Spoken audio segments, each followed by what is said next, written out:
వాళ్ళకు గొప్ప. ఎవరైనా ఏదైనా పని మొదలు పెట్టేటప్పుడు దేవునికి మొక్కుకుంటారు. నేను కూడా అట్లనే చేస్తా. పరీక్షలు రాసేటప్పుడు మొదలు దేవునికి మొక్కుకున్నాకనే ప్రశ్నల పేపర్ తీసి చూస్తా. మీరు కూడా అట్లనే చేస్తారు కదా?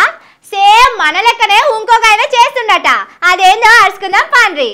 ఏ పని ముంగట వరాలన్నా దేవుణ్ణి మొక్కుకోవాలన్న ముచ్చట ఈ దొంగకు బాగా తెలిసినట్టున్నది. అది మంచి పనా దొంగతనమా అనేది కాదు, మొదలు దేవుడిని మొక్కినాకనే చేయాలనుకున్నట్టున్నాడు.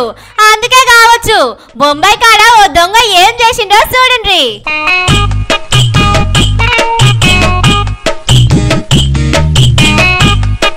అబ్బా ఎంత పెద్ద భక్తుడో కదా, కానీ వీడు ఏం చేసిండో చూసిండ్రా? దేవుడి మీద ఉన్న కిరీటం తీసి సంచిలో వేసుకొని పోయిండు. మళ్ళీ పారి మంచిగా చూడండి. అబ్బరా బిడ్డ ఏం తెలివిరా అయ్యా. భయంగల్ల కోడి బజార్లో గుడ్డు పెట్టినట్టే ఉన్నది వీని కదా. దేశంలోనే నన్ను మించిన భక్తుడు లేడన్నట్టు దేవునికి మోకి మరి కిరీటం ఎత్తుకుపోయిండు. దీని మీద సోషల్ మీడియాలో మస్తు జోకులు నడుస్తున్నాయి. దేవుడా మస్తు కష్టాలున్నా నీ కిరీటం పట్టుకపోతున్నా, జర ఏమనుకోకని అడిగే తీసుకుపోయిందని కొందరు అంటున్నారు. ఇక ఏదో మంచి కోరిక కోరుకుంటానికి వచ్చిందని దేవుడు దీవనార్థి పెడితే ఆయన కిరీటమే ఎత్తుకపోయినని ఇంకొందరు అంటున్నారు.